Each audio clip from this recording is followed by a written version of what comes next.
Fala pessoal, sejam todos muito bem-vindos a mais um episódio do nosso Conexão Jurídica.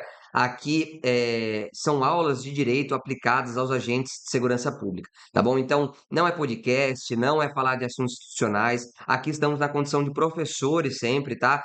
Lecionando matérias do direito para fins da atividade operacional ou até mesmo administrativa dos órgãos de segurança pública, especialmente aos policiais militares que atuam diretamente ali na linha de frente, tem que ter embasamento jurídico para conseguir atuar, né? Então, hoje o tema proposto aqui para nossa aula é quanto ao cão policial e a lei. Então, quando os agentes policiais utilizam operações com cães, o cão em utilização como detecção de drogas, né, pelo faro do cão, ou também como contenção de indivíduos aí por meio da mordida, tá? Então, a gente vai trazer embasamentos legais.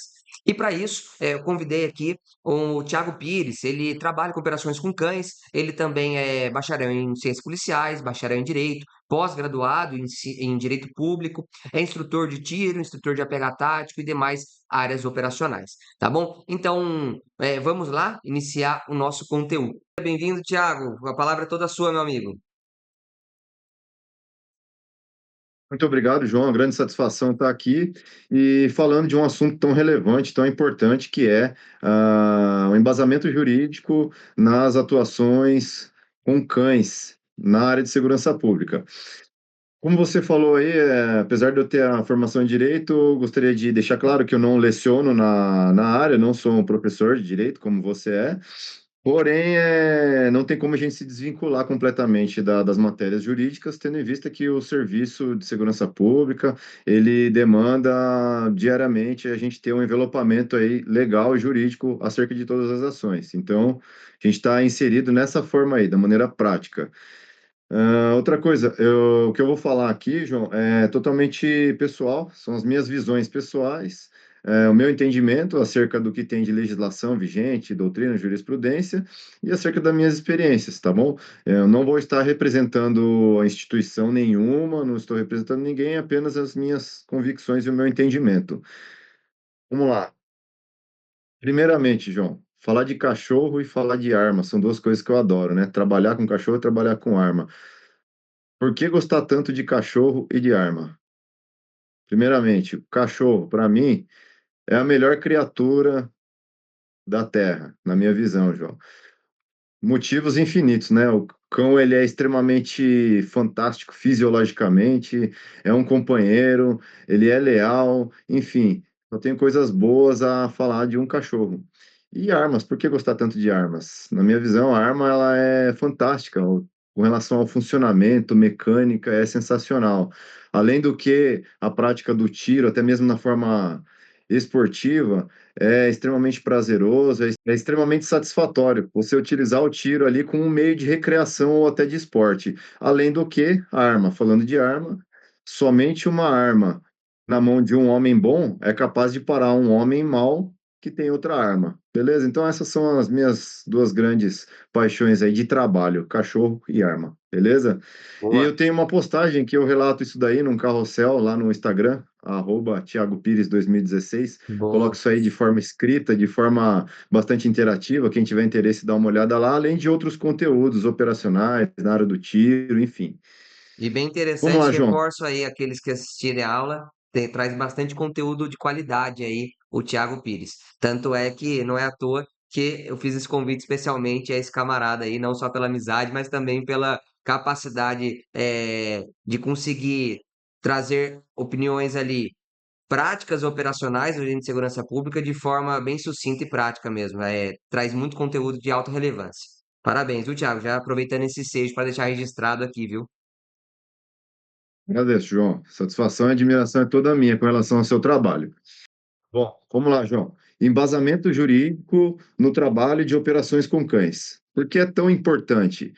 João, toda atividade de segurança pública, você é um cara que levanta essa bandeira e está levantando muito bem, diga-se de passagem, de trazer conteúdos de embasamento jurídico nas atividades de segurança pública e nas operações com cães é a mesma coisa.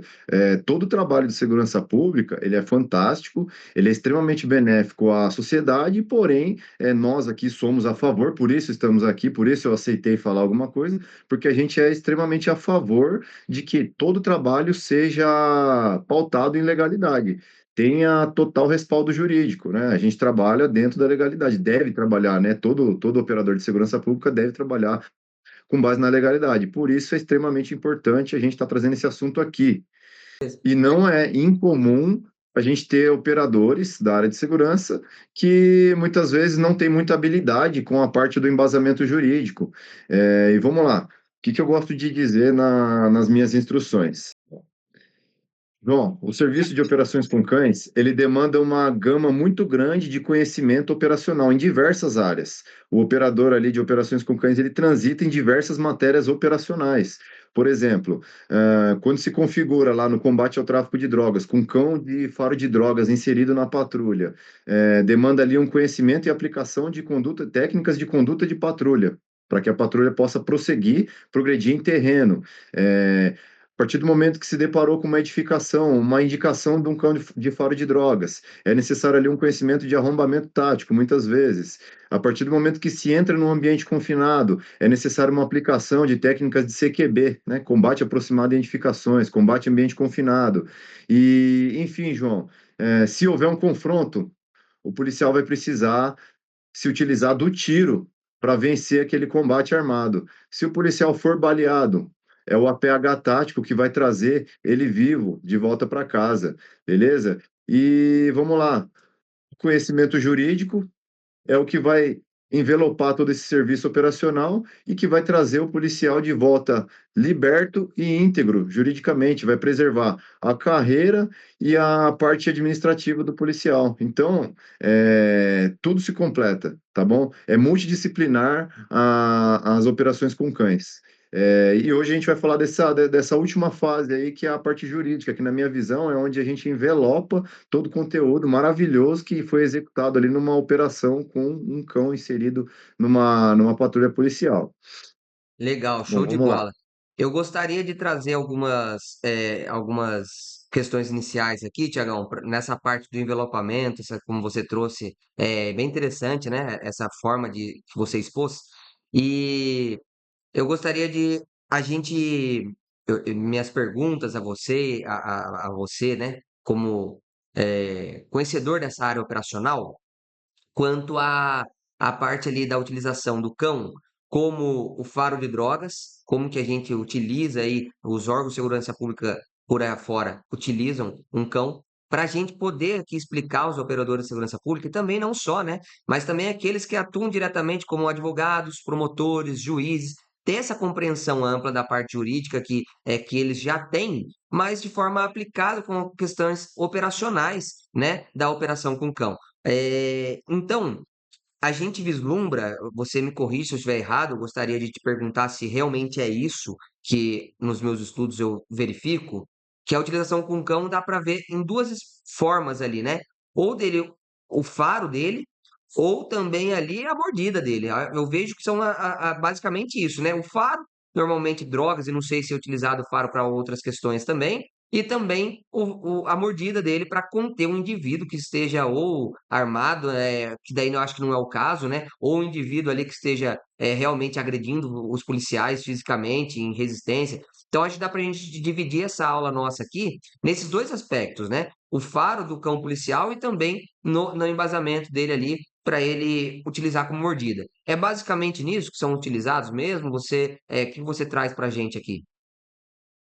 Na minha visão, aí as duas questões mais delicadas e mais relevantes juridicamente para a gente tratar são essas duas questões aí: o faro de drogas e a legalidade, principalmente nas entradas no interior de residências, de domicílio, decorrente de uma indicação de um cão de faro de drogas, e por vezes também a mordida de contenção, que é empregada não só em atuações contra o tráfico de drogas, mas também em ocorrências diversas, né, com muitos países, muitas instituições aí utilizam o cão de patrulha para realizar a contenção de indivíduos agressores.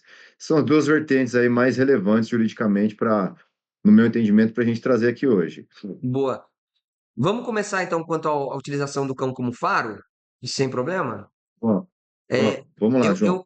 eu, pelo que eu Sim. vejo aí, tanto na mídia, que muito é legal, a mídia brasileira, quando eu vejo operações com cães, seja de GCM, Polícia Militar, Polícia Penal, Polícia Federal, né, em aeroporto, eles utilizam bastante. A mídia, ele explora uma parte benéfica, né, uma parte muito positiva essa questão de operações com cães, quando o cão utiliza as drogas ali. É, Em contrapartida, muitas vezes a gente vê juridicamente aí determinados cortes, né, até mesmo temos o STJ, depois a gente pode falar aí sobre o julgado dele de 2022, como se não fosse muita tanta certeza ali o cão quando ele faz faro de drogas. Enfim, primeiro ponto, gostaria de perguntar para você. O cão ele é utilizado nessa parte como faro de drogas e também em outras questões, né? Faro já para pessoas também, né? Tem essas questões.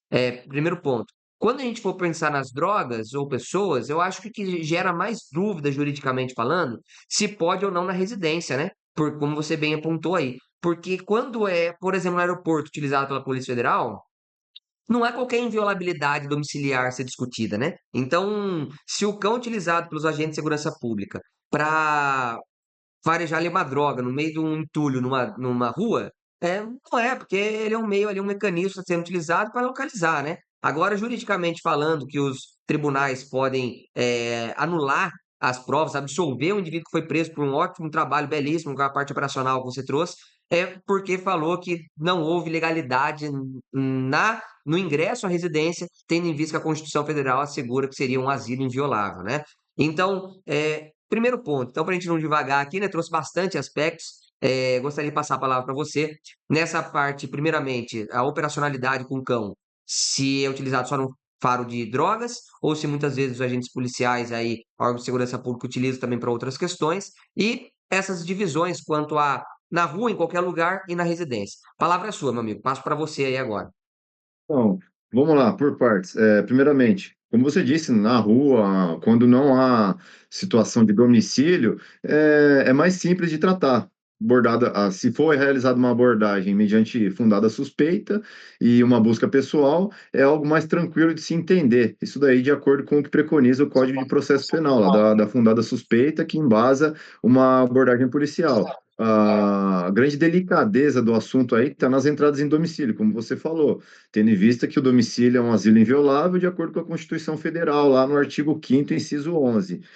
Vamos lá. E aí, como eu falei, o operador de segurança pública, muitas vezes, ele realiza um trabalho excepcional, ele transitou por diversas áreas operacionais, como eu falei, e na hora de fazer o envelopamento jurídico, muitas vezes fica faltando algum subsídio mais sólido na hora de apresentar a ocorrência no DP, na hora de, por exemplo, de prestar um depoimento, em juízo, enfim, na hora de escrever, João, um boletim de ocorrência, um BOPM, por exemplo, um BOPC, se os operadores ali colocarem mais subsídios, fica melhor, fica mais sólida a operação, e aí vai ajudar a evitar o que a gente vê muito, que é muito criminoso que estava em traficância, acaba sendo absolvido lá na frente, porque as provas ali, elas ficaram frágeis, de acordo com o que foi colocado nos autos, beleza? Então vamos lá.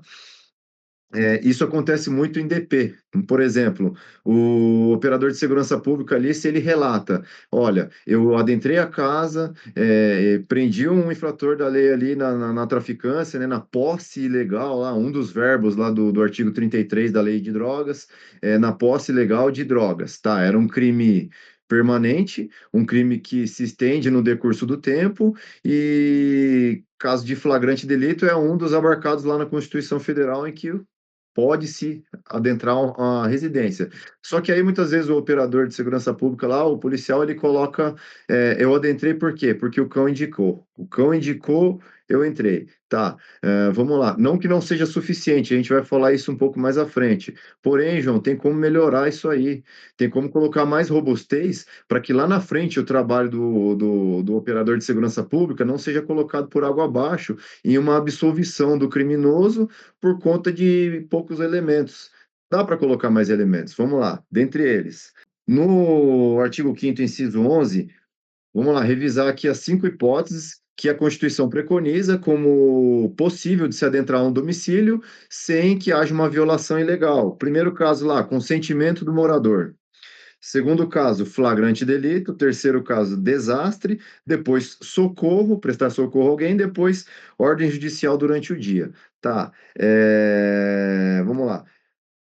Quando se há um crime permanente de tráfico de drogas, de posse ilegal de drogas, a gente tem ali o caso do flagrante. Tá, legal.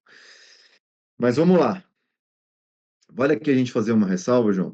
Lá de 2015, o posicionamento do STF, ministro Gilmar Mendes, lá no recurso extraordinário, tem até anotado aqui o 603616 de 2015, lá que ele sedimentou que para se adentrar ao domicílio, não basta o operador de segurança pública entrar num domicílio para fazer uma averiguação, talvez até sob fundada suspeita ou algo que seja mais frágil, e depois que ele entrou, ele encontra algum crime, aí, opa, estava em crime, a partir daqui o flagrante é válido. Não, o ministro Gilmar Mendes, lá na época, ele delimitou que para entrar no domicílio há necessidade de ter as fundadas razões, lá pelo Código de Processo Penal e pela doutrina, fundadas razões, aqui vale a gente observar que é algo a mais que a fundada suspeita. A fundada suspeita, eu sustento uma abordagem, uma busca pessoal sob fundada suspeita. É algo mais brando, vamos dizer assim. E a fundada razão, ela é algo mais sólido, mais concreto, né? Muitos dizem até em elementos mais objetivos, elementos mais concretos, aqueles que falam até em quase certeza. Ou seja, o que foi estipulado ali em 2015 é que se tivesse mais elementos objetivos, certo? Para adentrar um domicílio, mais elementos objetivos, perdão, para entrar num domicílio, e esses elementos direcionando ali para um entendimento de que há um estado de flagrância ali no interior do domicílio. Tá, legal. Isso aí 2015. Gos- Só que aí, João, o que que acontece? Você acompanha aí, durante o passar desses anos, a gente foi tendo muita decisão monocrática, muita decisão de magistrados para diversos lados, dizendo que um cão indicando, através do faro de drogas, é motivo para se adentrar à residência sem que haja violação, e uma outra corrente falando que não é o suficiente. Então a gente tem decisões para os dois lados, decisões diversas para os dois lados. Vamos lá, vamos falar das mais altas aí, em termos de hierarquia. A gente teve em 2022, no, no STJ, lá a sexta turma, ela julgando um caso que subiu até eles de recurso, né, de condenação em primeira instância, condenação de traficante em segunda instância, na terceira instância chegou para eles lá, e eles entenderam que não foi lícita a entrada no domicílio sem autorização do morador, sem consentimento do morador, só nos dizeres deles lá, né, foi até assim, somente, apenas pelo faro do cão. Então, essa sexta turma, em 2022, entendeu que não é suficiente a indicação do cão. Em 2024, a gente teve uma outra decisão de um caso parecido, porém contrapondo essa decisão, já julgando um caso em que houve ali o emprego de um cão de faro de drogas, houve ali uma conversa com o morador, um consentimento, e depois a entrada e depois o flagrante. E aí, nesse caso, a quinta turma do STJ em 2024 entendeu como válida aquela atuação, certo? Então aí, João, a gente já tinha decisões monocráticas para diversos os lados, e agora a gente tem uma do STJ meio que para cada lado, certo? Até esse momento aí você acompanhou, né, João, essas divergências? Exato, acompanhei. Até mesmo fui buscar um pouco mais entender sobre o assunto quando a gente conversou em realizar essa aula, né? Porque, é claro, são tantas decisões aí que a gente acaba não, quem não é da, né? Por exemplo, um trabalho com cão, então não ficava vendo, acompanhando todas as decisões. Quando eu fui na pesquisa, confirmei tudo isso aí mesmo, você trouxe aí, show de bola. Isso já dá um norte para aqueles que vão estudar o tema aqui. É, Gostaria de fazer também alguns complementos, Tiagão. quanto a essas questões aí das decisões contrapostas aí, né, uma contrapondo a outra do próprio STJ. Porque o STJ é formado lá 33 ministros, né? Temos as câmaras lá, direito público, direito civil e lá direito criminal. Dentro do direito criminal são divididos os ministros em duas turmas, que seria a quinta turma e a sexta turma. Portanto, senhores, o STJ, pensando em matéria criminal, eles estão se contrapondo nesse aspecto. Mas isso é normal acontecer, tá? Em diversos outros temas também, não só na operações com cães. E a gente verifica o seguinte: é, eles colocaram lá que eu gostaria de fazer um adendo para os agentes policiais aí.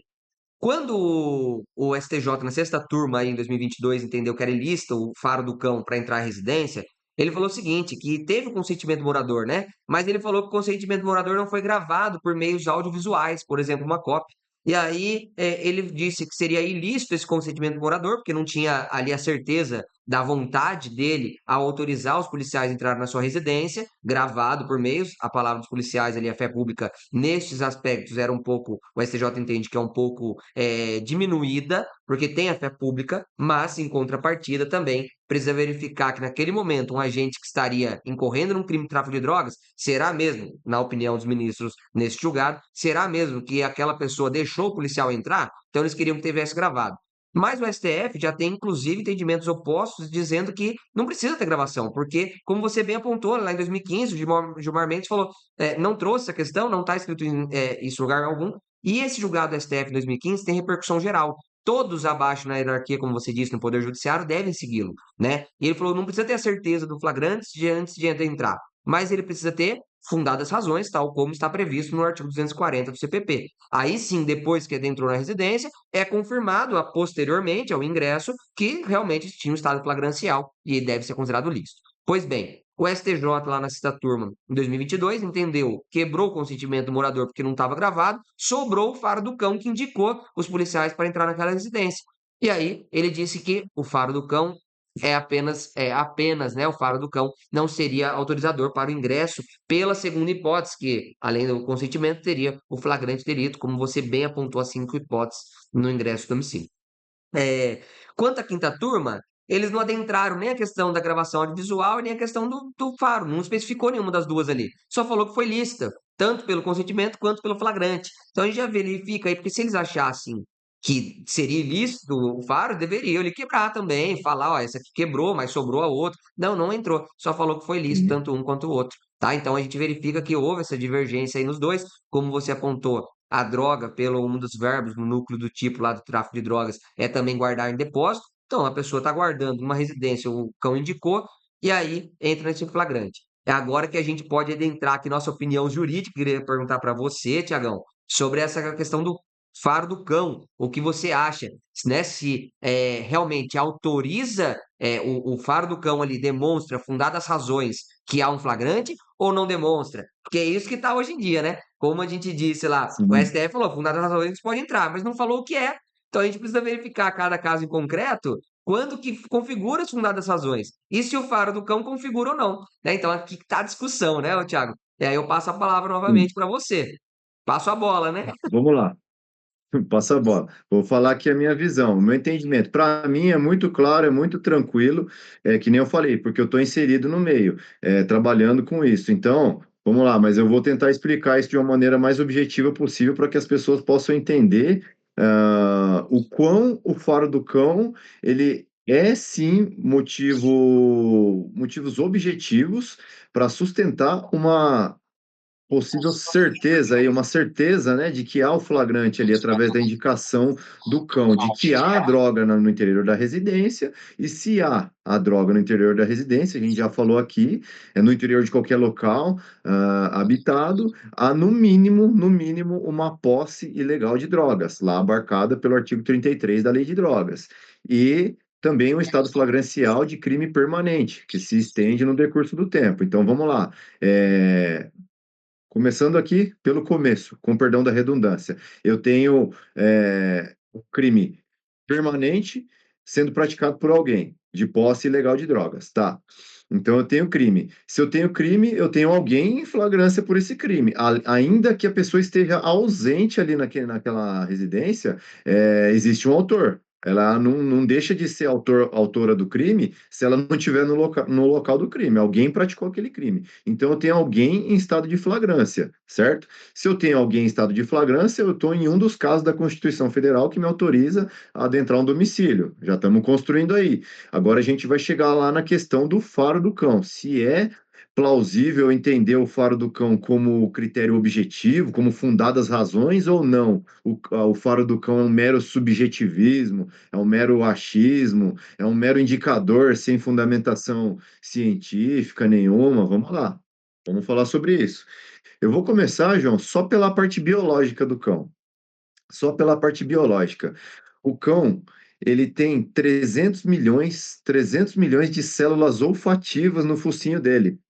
300 milhões. Um ser humano tem 5 milhões. Ou Caraca. seja, é infinitamente maior a capacidade olfativa de um cão. Vamos lá. O Dr. Roth da Justiça Militar do Estado de São Paulo, ele tem um artigo publicado, o artigo é muito interessante, recomendo a leitura.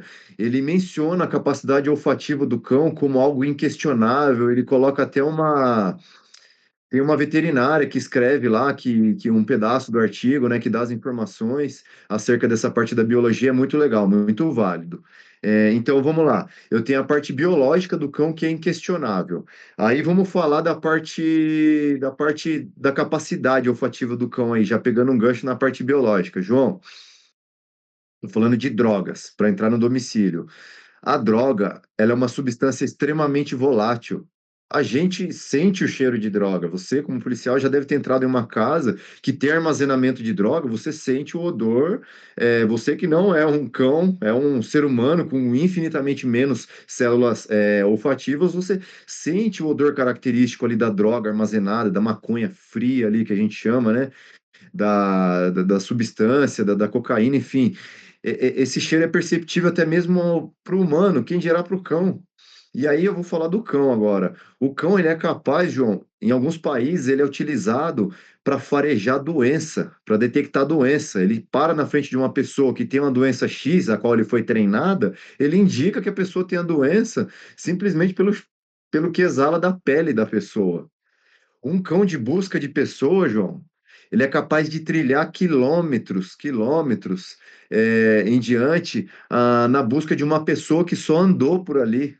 Só andou. Você imagina? Quantidade mínima de odor que fica ali no local.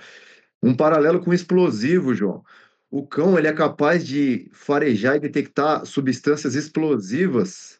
Hoje a gente tem 8 bases de explosivo que são detectadas na modalidade de faro de explosivo. Dentre essas bases, tem base que nem volatiza, João, que não volatiza no ar, que são substâncias não voláteis. O cão consegue indicar. Agora eu falo para você a droga, João, que até a gente que é humano sente, a droga eu costumo dizer que é a substância mais fácil para o cão ele detectar, ele indicar, né? É a mais fácil. Então, acaba sendo cientificamente, acaba sendo inviável eu dizer, eu achar, ou acreditar que o cão não é capaz de detectar um odor de droga, entendeu? A gente tem motivos aí de sobra para entender isso. Legal, hein, E meu? agora Essas vamos falar, informações, hein? João. Muito boa, É, muito boa. é muito. Eu desconhecia, É uma. inclusive, e isso é bom, como eu falei, né? Não só para esses conteúdos aqui, essas informações que você trouxe de extrema valia, não só para os agentes de segurança pública, isso aí, né? Todos os operadores, aqueles que atuam no direito como um todo, seja defensor, seja promotor, seja juiz, todos, é interessante ter Sim. esse conhecimento, né? Até mesmo no momento ali, seja um advogado ali para que vai defender um agente policial por um abuso de autoridade que entrou com o cão, seja um promotor na hora de acusar alguém por ter cometido tráfico de drogas, seja o juiz na hora de sentenciar, né? A gente verifica, é muito importante, porque é um conhecimento muito técnico, né? Quanto à parte do cão, que realmente não é de quem atua com a área jurídica, não é porque a pessoa não saiba, né? Igual eu falei, eu também aqui, como agente policial e professor de direito também, eu também não tenho esses conhecimentos, mesmo como agente policial, porque, né, nunca atuei com essa área, mas legal, bom saber. Sim, exato. Então, só biologicamente falando, é totalmente tranquilo de ter essa certeza da indicação do cão. E aí vamos falar da parte técnica, João.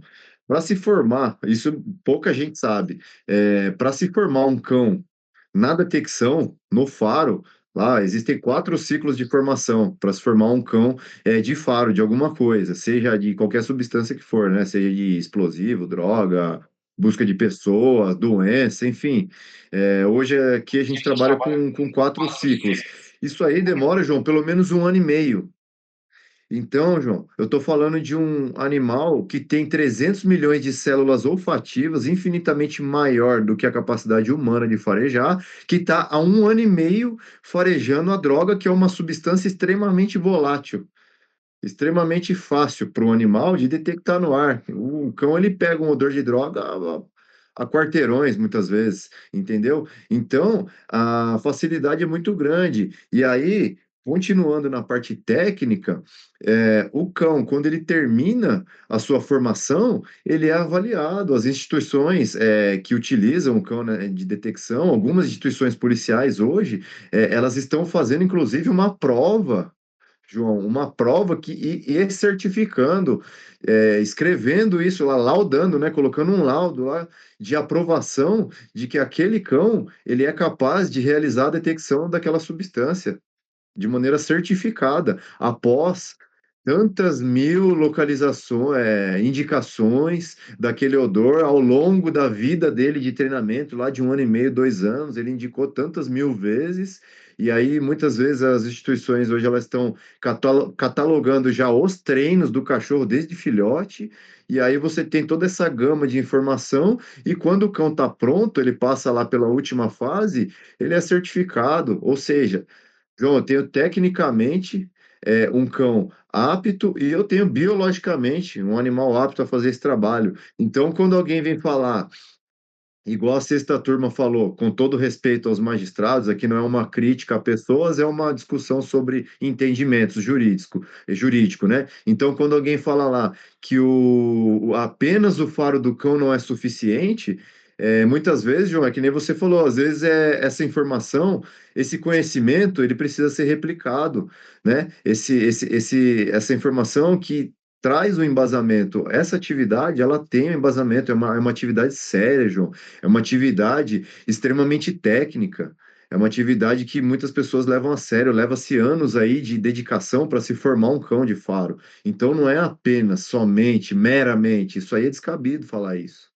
Entendeu? É Cara, totalmente show de descabido. bola, viu, Thiago? Muito boas considerações, não só a parte biológica, como a parte técnica também do cão. Reforço. Parabéns aí por explanar esse conteúdo de forma tão fácil para a gente conseguir entender.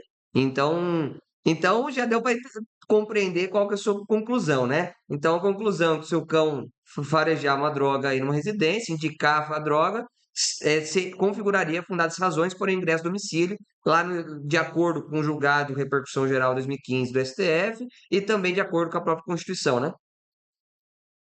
Sim, João, para mim, como operador, eu tenho a certeza. Mas, filosoficamente falando aí no direito, a gente não pode ter a certeza até que se prove. É legal. Tá bom, para esses mais cautelosos, é fundada a razão, porque eu tenho elementos objetivos. O cão parar e indicar lá não é subjetivo, João, não é fundada a suspeita, é fundada a razão. São elementos concretos e objetivos, que são preconizados lá na decisão do STF de 2015, quando ela estabelece a fundada razão como sustentação válida para a entrada no domicílio. Então, eu estou diante de uma fundada razão, até mais do que uma fundada razão no meu entendimento particular, eu tenho certeza. Tá bom, João? É esse o meu entendimento. E aí, vamos lá.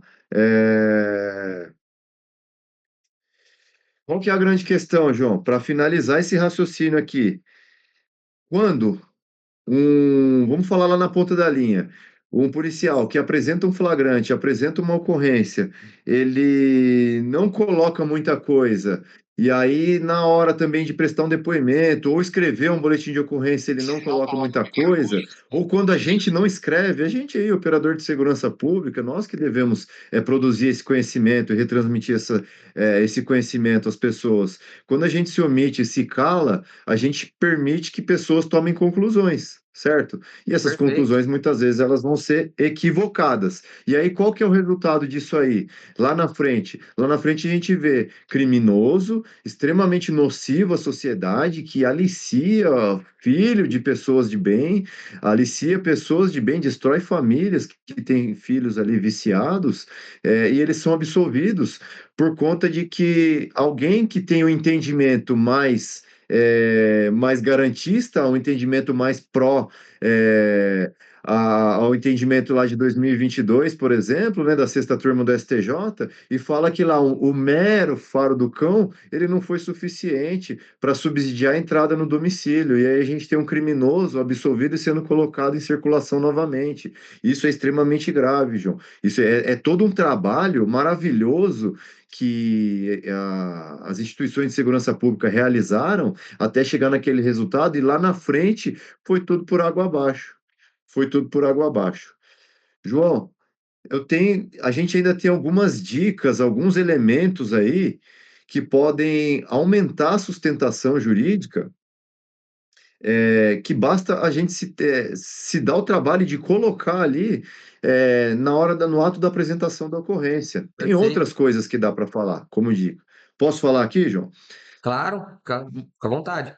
Não, e eu quero dizer, não é nada inventado. É assim, é algo que foi feito ali no local, é um embasamento que foi produzido na prática, na operação, numa atuação, só que muitas vezes não é levado ao papel. Por exemplo, ainda para aqueles que discordam, que ainda com todas essas informações, beleza, relutem lá em concordar, né, ou entender que o faro do cão não é algo simples, é algo concreto. Aí, vamos lá, João, eu tenho as outras possibilidades lá da Constituição Federal. Lembra que a gente falou? Consentimento do morador, eu tenho a questão do flagrante que a gente está falando aqui, desastre, socorro e ordem judicial. Tá, João, é assim, primeiro, eu tenho como conseguir um consentimento do morador. E aí já fica, né, um parênteses. Aos operadores que colhem esse consentimento, hoje vale aí o conselho. Você falou, João, vamos deixar essa informação clara aí para os ouvintes, né? Filma, registra esse consentimento, porque se lá na frente um advogado, alguém mal intencionado, falar que não, houve uma coação ali daquela pessoa, daquele morador na ocasião da entrada dos agentes, se isso estiver filmado, ainda que não tenha cópia, mas que tenha uma filmagem particular ali do operador, isso vai servir como subsídio. Isso aí é uma dica. Outra dica, João. Ainda dentro da hipótese da certeza do flagrante, eu posso ter mais de um motivo que me sustente a certeza, João. Mais de um motivo. Eu tenho o cão lá, certo? O cão indicou, não indicou? Para o operador é certeza, mas tem o entendimento lá, quem é pró, quem é mais garantista, vai entender que não é suficiente, tá? Mas muitas vezes, João, após a indicação do cão, o operador de segurança pública, ao diligenciar aquele local antes de fazer a entrada efetivamente, ele consegue, de uma maneira ali, antes da entrada, antes de um rompimento de obstáculo, ele consegue visualizar o entorpecente pela janela, certo ou não? Por um vão no telhado, por um vão na parede. João, tropas hoje utilizam aquela câmera boroscópica ou endoscópica, como é chamada também, que ela é uma câmera, uma microcâmera, como se fosse uma endoscopia lá no estômago. Ela é utilizada muito para manutenção veicular, para o mecânico encontrar um defeito lá numa parte de difícil acesso do veículo. Essa câmera boroscópica, ela é de fácil acesso, ela não é um produto controlado, não tem problema nenhum adquirir. Ela ajuda também os operadores a fazer uma infiltração visual no ambiente. E muitas vezes o cão indicou, eu tenho um vão da porta, um vão de janela, um vão de alguma coisa, dá para colocar a câmera e ali você visualiza as substâncias entorpecentes, os petrechos para fabricação e preparação da droga. E ali, João, você passa a ter mais um motivo de certeza. Antes eu tinha o faro do cão, agora eu tenho a certeza visual. Você entende que eu tenho as duas? E aí a cereja do bolo é O operador de segurança pública, João, ele faz isso, ele se cerca das cautelas. Eu falo por experiência própria, o operador, ele é profissional, ele é técnico, ele atua com embasamento jurídico, João, só que muitas vezes falta o quê? Escreve. É o que eu falo, escreve. Fez tudo isso aí? Legal. Coloca isso aí no boletim de ocorrência. Quando for depor, prestar depoimento, relata isso aí para que isso vá nos autos. Sabe por quê, João? Só para finalizar a questão da droga. Eu não falei antes. Quando, quando o trabalho é colocado por água abaixo, no caso de uma absolvição, normalmente isso acontece em terceira instância, em recursos, às vezes acontece em primeira, segunda também. O que é invocado a gente vê muito, João? A tal da teoria dos frutos da árvore envenenada. Sabe? Assim, para essa corrente mais garantista que entende que essa prova colhida, prova material colhida por meio do faro de cão não é suficiente, essa corrente vai entender o quê?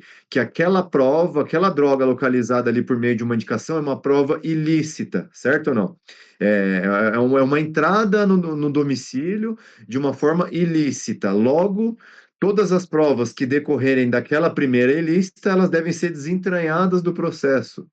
Porque, pela teoria dos frutos da árvore envenenada, uma prova contaminada contamina a outra, todas aquelas que sobrevierem decorrente da primeira, elas devem ser desentranhadas do processo. Ou seja, no final, João, a gente vê casos aí de traficante com centenas de quilos de droga dentro de casa, que é absolvido porque o entendimento lá que foi levado em consideração é que aquela entrada no domicílio foi ilícita. E aí é desentreinado do processo, não sobra prova, material para condenar, o réu sai dando risada e continua traficando, continua comandando o tráfico de drogas, entendeu? Essa é a grande questão. Quando a gente escreve, João, policial, escreve em base, a sua atuação é legal, é lícita, é técnica, a gente sabe disso, mas coloca isso no papel, que isso vai ser o envelope da sua operação. Não basta ser bom de bola, tem que ser bom de bola e bom na escola.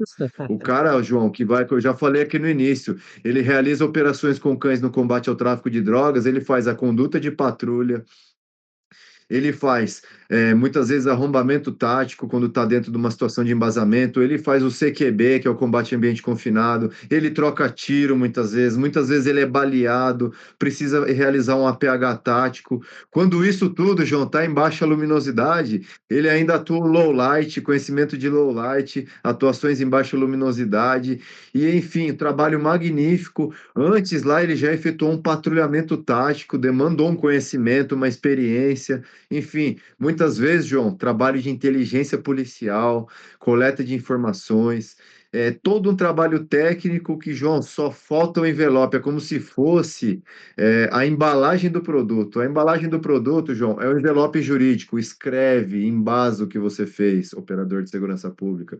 E aí o seu trabalho vai ficar na nota 10.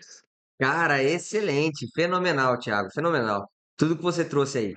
É, eu gostaria também de complementar algumas coisinhas, né? Porque a gente vê que você foi no nível lá, ó, lá em cima. Você está falando para não só aqueles, os operadores de segurança como completo, mas também alcançando as pessoas que trabalham em tropas especializadas com cães Brasil afora, né? Então a gente verifica ali o cara que tem ali mecanismos com o cão e também com, por exemplo, ferramentas e técnicas que às vezes determinados agentes de segurança pública não vai ter em mãos. Então você alcançou todos os nichos, show de bola. E complementando, a gente verifica que não só lá em cima nas operações em tropas especializadas, nesse aspecto, que tem, né? Meu, todos que deixam de escrever é, teriam mecanismo Sim, sim de escrita. Aí a gente verifica como instrumentos. Como você disse aí, muitas vezes, as cortes superiores, ou até mesmo outros tribunais estaduais, eles quebram ali condenações de primeira instância, porque não tem outros elementos objetivos além de alguma única que colocou, né? Fato, tinha fundadas razões. Tá, cadê os elementos objetivos? Seja, por exemplo, como você disse, o cara que correu da viatura policial, o cara correu da viatura ali, o cara tava com uma sacola na mão, o cara tinha uma sacolinha na mão sim, ali, jogou dentro da residência, pulou na casa. sim. Meu, é o elemento objetivo que todo mundo vai ter em mãos para atuar. Todo mundo. E falta escrever isso, seja no boletim que uma PRF utiliza, um GCM utiliza, um BOPM da Polícia Militar utiliza, seja também na hora de depor, como você disse, para o escrivão ali digitar no BOPC. Porque muitas vezes o promotor ao oferecer acusação, ele vai se basear muito ali no boletim de ocorrência feita pela Polícia Civil, pela Polícia Judiciária ou a Polícia Federal, né? A dependendo do caso em concreto. E falta desses elementos ali o cara colocar, porque antigamente não batia muito nessa tecla. Antigamente o polícia falava, tinha fundado suspeita, tinha fundado a razão de maneira genérica, já era suficiente. Hoje em dia as cortes superiores tá, qual fundado suspeita? Qual fundada razão? Cadê? Qual elemento objetivo que você ensejou? Exato. E como você falou, teoria das frutas da árvore envenenada, né? Se o caule, mais ou menos, né? Se a raiz está envenenada, o caule e todos os frutos demais que dela derivam serão envenenados também. E a cortes superiores, ou todo o STJ, os tribunais, primeira instância, qualquer órgão do Poder Judiciário não está errado de pensar assim. Está correto, porque não pode ficar invadindo a casa das pessoas ali para procurar uma prova. Está correto. Agora, o que tem que agir como correto, que já age os policiais, é também descrever isso aí, né? Às vezes falta, não estou falando que todos deixam de escrever, não é isso, nem você, tenho certeza. Mas às vezes a gente vê que absolvições que são realizadas por falar que seria faltou justa causa, é exatamente nisso que tinha, mas faltou ali, tá descrito, não é não? E assim eu acho que dá pra gente encerrar esse primeiro modo com excelência que você trouxe, essa parte da questão do faro com cão. Você gostaria de pontuar mais alguma questão? Muito bom, João. Para mim, é isso aí. Show de bola, Thiago, legal. Vamos aí de forma mais para falar agora uma segunda questão da nossa aula que a gente propôs, né? A contenção que é utilizada por meio do cão, com a mordida dele contendo o indivíduo, seja por meio ali, quando o indivíduo está agressivo, uma resistência ativa para agredir os policiais que não quer ser preso, ou agredindo terceiros, e seja também quando está em fuga, tá? É, então vamos lá, para o primeiro ponto, né? É utilizado, via de regra, a gente vê as forças de segurança pública utilizando o cão nessas duas hipóteses, né? Normalmente é isso mesmo, confere, né? Sim, sim, nas duas modalidades, como eu te falei. Cão de faro de drogas é muito utilizado no combate ao tráfico de drogas e o cão de proteção, ele é muito utilizado como um cão de patrulha e ele é apto a realizar a contenção de infratores em qualquer modalidade criminosa, seja roubo, furto, sei lá, tráfico também. Muitas vezes o cão de faro de drogas, ele é treinado em dupla função, João. Então ele opera com proteção e com faro de drogas. Então ele está apto a fazer os dois serviços, a contenção do agressor por meio da mordida e também faro. Ou se tiver um patrulhamento aí em outros tipos de crime, qualquer que seja, enfim. E vamos lá, João, por que que é interessante tratar desse assunto aí que você trouxe, né, para a gente falar? Muitas vezes a gente é consultado, fala, e aí, meu cachorro mordeu, fez uma contenção aqui, eu tenho que fazer alguma coisa? João, pelo amor de Deus, se a gente não fizer, é complicado. Vamos lá. Construindo um raciocínio jurídico.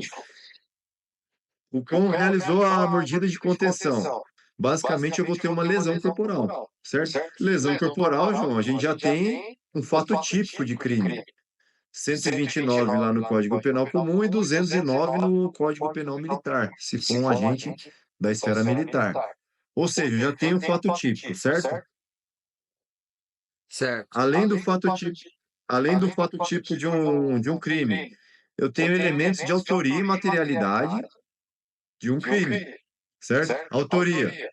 O policial, o operador de segurança pública ali, condutor do cão, que efetuou a contenção através do cão. O cão ali, ele foi utilizado como uma ferramenta, como um instrumento de contenção, de menor potencial lesivo, menor, menos que arma de fogo, obviamente. Então, assim, eu tenho o autor, que é o condutor do cão, então eu tenho a autoria, eu tenho materialidade de um crime, que é o quê? A lesão corporal em si, que é tipificado lá no 129 do CP e no 209 do CPM. Tá. Se eu tenho um fato típico de crime e se eu tenho a autoria e materialidade, eu não tenho que tomar providência? Lógico que tenho. João, para começar ali, é o inquérito policial que é para ser instaurado. No meu entendimento, tá? No meu entendimento. Eu tenho ali já elementos que me colocam numa obrigatoriedade de instaurar um inquérito policial. Se o agente for militar, é o inquérito policial militar, beleza? Só um adendo aí também, Aí alguém. Tiagão. Só um adendo aí, que Sim, se for policial militar, tem que ser instaurado inquérito policial militar, porque lembrando, né? A Código Penal Militar traz o conceito de crime militar, seu artigo 9º, e aí, se o policial sim, cometer desde 2017, né? Qualquer crime que seja, sim. independente da legislação que esteja previsto, se cometer um crime em serviço, né, contra um civil, e é o caso, uma lesão corporal contra um civil, será crime militar. Então, se é crime militar, a autoridade competente que deve instaurar o inquérito é a autoridade de polícia judiciária militar, que é exercida pelas próprias instituições militares, pelos comandantes, no caso de posto de coronel, tenente-coronel, até mesmo Forças Armadas ali, general, e nesses aspectos teria que instaurar o INPM. E por que não flagrante contra o policial, Tiagão? E aí? Por que não flagrante? João, primeiramente, eu já tenho ali evidências claras de ausência de elemento subjetivo. Já começa por aí. Eu não tenho como imputar um crime a alguém sem elemento subjetivo, ou seja, dolo e culpa. Foi sem querer? Foi por negligência, imperícia e imprudência? Não, então exclui culpa. Foi com dolo de lesionar? Aí que tá, dolo de lesionar? Não. O objetivo, o dolo, a intenção é de conter o agressor, alguém que se encontra em flagrante delito por algum crime, seja ele resistência, desobediência, né, com emprego de uma força física, de uma agressividade, seja ele qual for, seja um roubo, seja um tráfico, enfim. E diante também da obrigatoriedade do agente público, né, do condutor do cão, em prender alguém que se encontra em flagrante delito. Lembrando que qualquer um do povo pode, o policial deve. Se ele deve deter alguém que se encontra em flagrante delito, ele tem um cão de proteção, que é um instrumento não letal, ou de menor letalidade, e ele se depara com a situação, logo ele é obrigado a conter aquele indivíduo para realizar sua obrigação de acordo com a Constituição, que é prender quem quer que se encontre em flagrante. Então, João, eu não tenho como falar em dolo ou culpa de praticar um crime de lesão. Já começa por aí, então nem se fala em flagrante. O outro motivo, João, eu tenho aí nessa operação embasada e legal, eu tenho claras evidências de excludente de licitude daquele fato típico, daquele crime em tese, né, que é só o fato típico. Eu não vou ter o antijurídico, porque eu tenho aí evidências de excludência de ilicitude. Então, que vai ser feito aí, João? Que é salutar que seja feito? Instaura-se o inquérito policial por conta do fato típico, que seria o crime em tese, combinado lá com o artigo 9º do Código Penal Militar, se militar for, e aí, João, durante o inquérito, apura-se a questão da excludente de ilicitude e do elemento subjetivo também, que eu já visualizei, que aparentemente não tem, mas a gente coloca isso de uma maneira mais robusta no inquérito policial. Tá certo? Deu para construir o raciocínio até esse momento? Vou ainda Tiago, eu só continuar. gostaria de fazer também um complemento aqui com outro ponto de vista.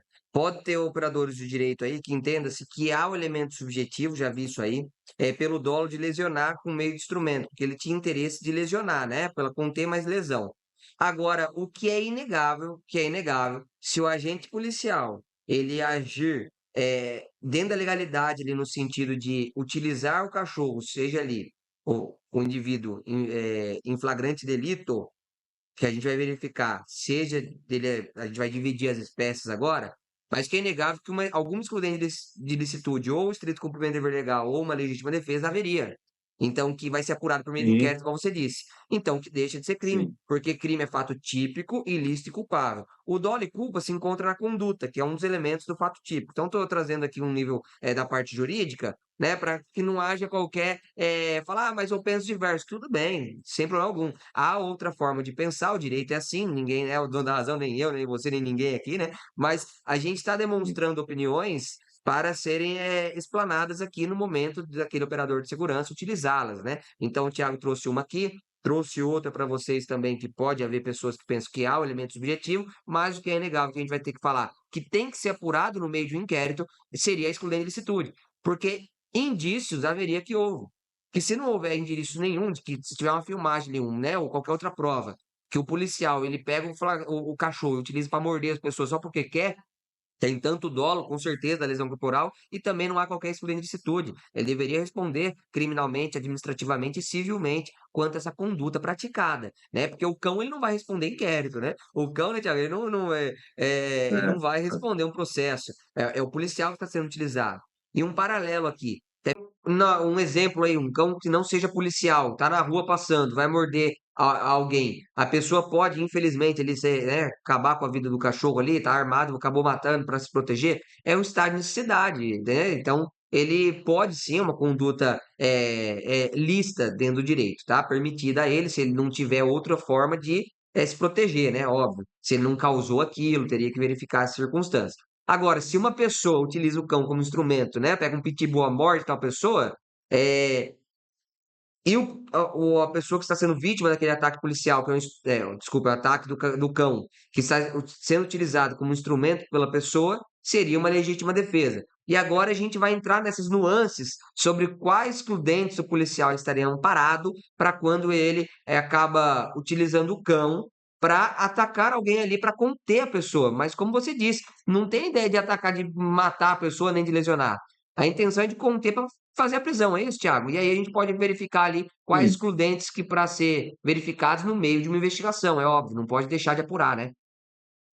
Sim, João, no meu entendimento, a gente tem possibilidades aí de seguir dois caminhos com relação à escolha da excludente de licitude que é mais adequada para cada caso. Dois caminhos, vai depender do tipo de ocorrência, do tipo de caso. Mas deixa eu só fechar um parênteses aqui, com relação aos entendimentos diversos aí que eu sei que tem sobre o elemento subjetivo, no caso de um policial condutor de cão, ele utilizar o cão para fazer a mordida de contenção de um infrator, há aqueles que entendem, não, ele teve o dolo de lesionar, mas lesionar para conter é excludente.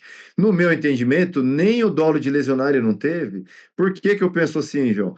Porque assim, ó, se esse mesmo policial ele não precisasse utilizar o cão, se não houvesse a fuga, se não houvesse uma agressividade, ele iria conduzir aquele infrator para a delegacia sem mordida nenhuma, sem lesão nenhuma. E ele só utilizou por conta da atitude do agressor. Ou seja, isso para mim, no meu entendimento particular, é um elemento que me tira ali já do dolo de lesionar, apenas a intenção de conter, a intenção de segurar aquela pessoa. Mas, como você Show de falou, bola, pode ter entendimentos show de bola. diversos.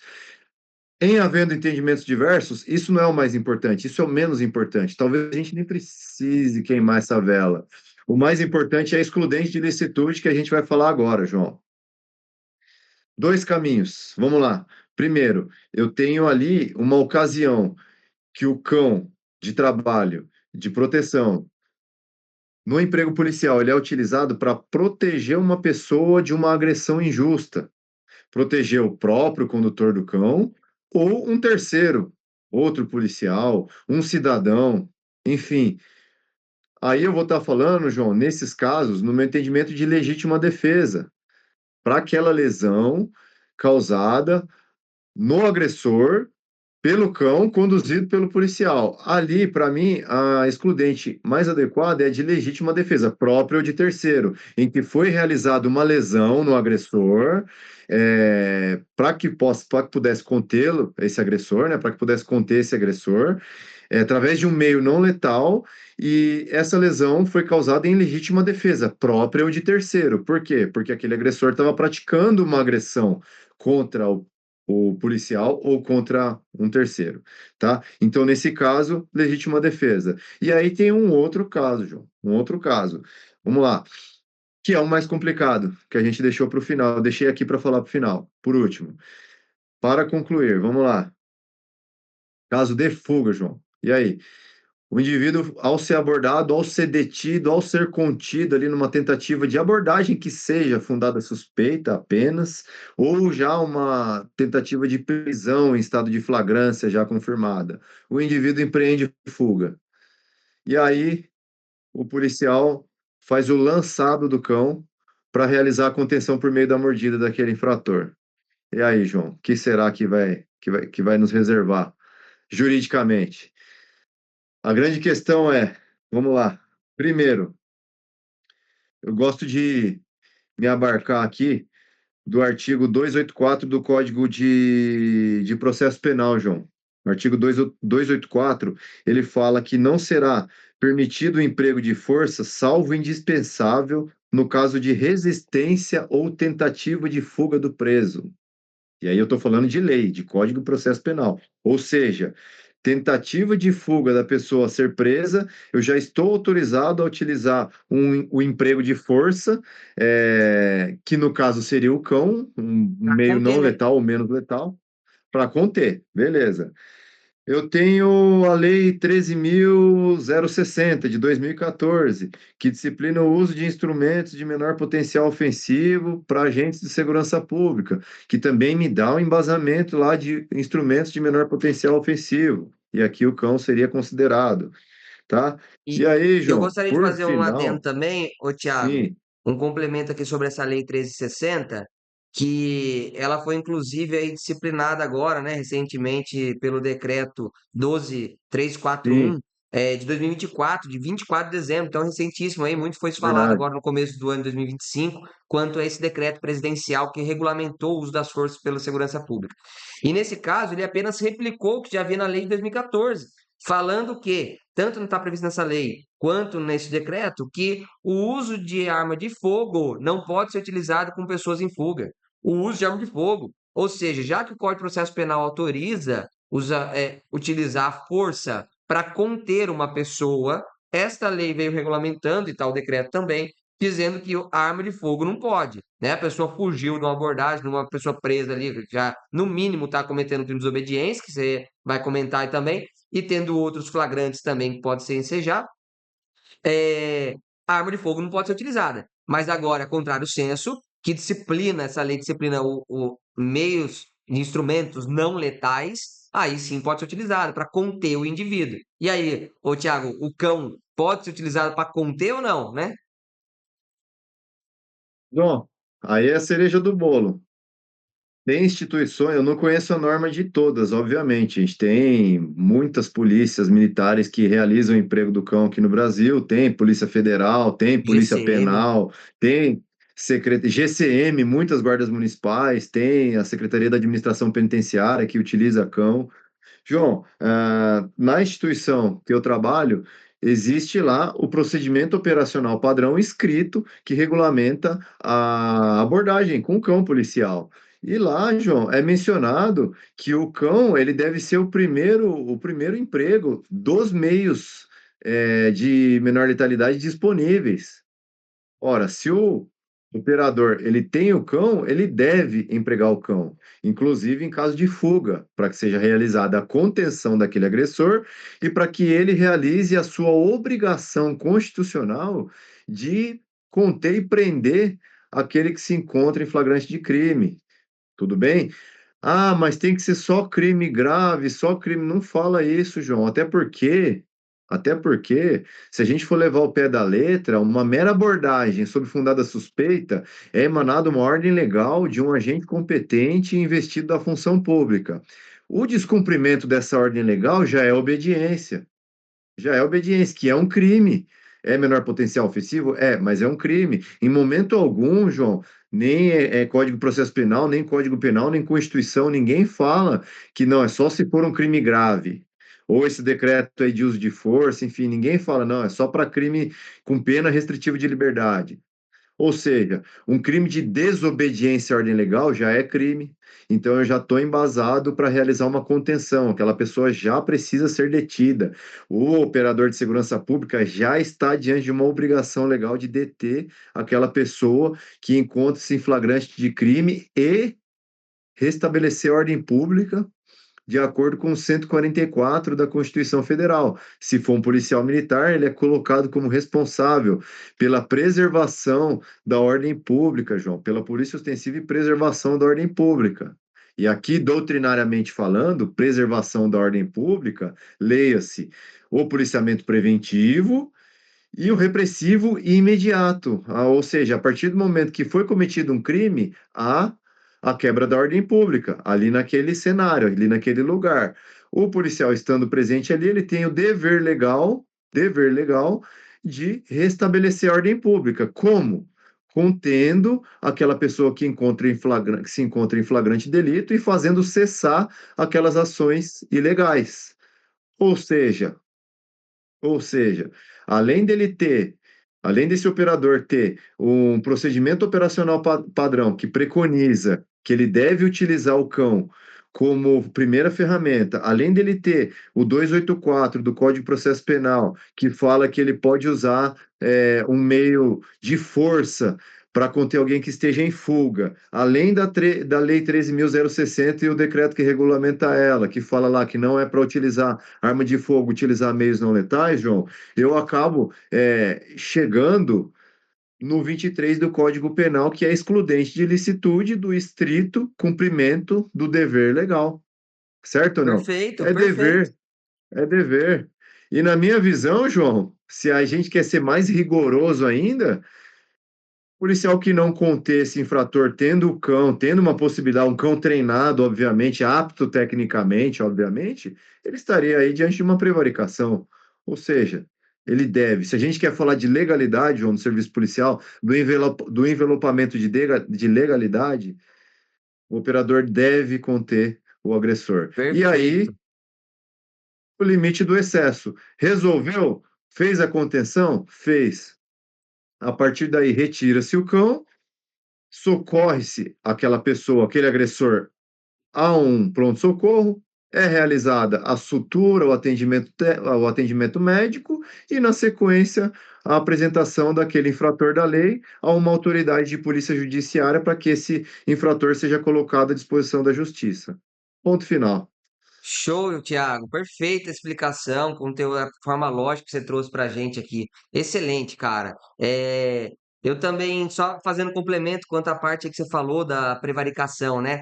Ainda assim, para o policial responder, se ele deixar de atuar dessa maneira, ele teria uma infração administrativa também ali de trabalhar mal genericamente. E agora, se ele Sim, tivesse o dolo de realmente de se beneficiar, ou beneficiar terceiro em deixar de prender a pessoa, deixar de atuar no estrito cumprimento do dever legal, aí ele incorreria na prevaricação ainda, né? Deixando adotar atos de ofício ali para sentimento pessoal. Aí, agora, se não tivesse esse sim. dolo, ele não teria o crime também. Mas cabe destacar, igual você Bem falou, vai no observado, limite ali, verdade. né? Vai no limite ali. Então, ou seja, o policial deve atuar dessa maneira. Também concordo plenamente com você. A excludente de licitude, seja o cão utilizando um emprego, utilizando a força do cão ali para conter o indivíduo que está agredindo alguém injustamente, é legítima defesa. Seja ali uma pessoa em fuga, estrito cumprimento do dever legal, por tudo que você expôs para a gente aqui. Tiagão, eu acho que assim a gente finaliza as nossas explanações, pelo menos a minha parte. Gostaria de saber se você quer complementar algo a mais. Ah, João, acho que é isso. O que a gente falou aqui, tanto pode ser aplicado pelo operador na ponta da linha, operador de segurança pública, de operador de operações com cães, quanto como base para aquelas pessoas que Boa. estudam e aplicam o direito nas mais diversas esferas.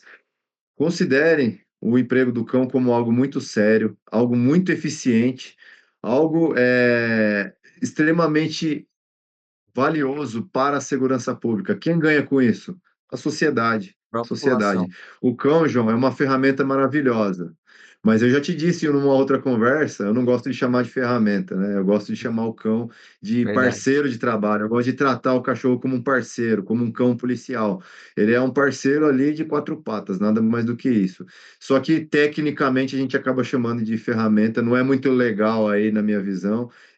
Considerem um parceiro de trabalho e entendam a ferramenta excepcional que ele é. Essa é a minha mensagem aí. Muito obrigado, João. Tiago, eu que agradeço, meu irmão, pelas excelentes explanações aqui. A gente procurando ser o mais técnico possível dentro da parte jurídica, trazendo de cunho para a parte prática do operador, seja do direito como um todo da segurança pública. Cara, meu muito obrigado pelas explanações. Foi um prazer imenso fazer esse bate-papo com você, de verdade. Aprendi muito e tenho certeza que muitos daqueles que verem, assistirem essa aula também irão aprender. Cara, um grande abraço e fica com Deus. Até a próxima, viu? Abraço, João. Até mais. Deus abençoe. Valeu!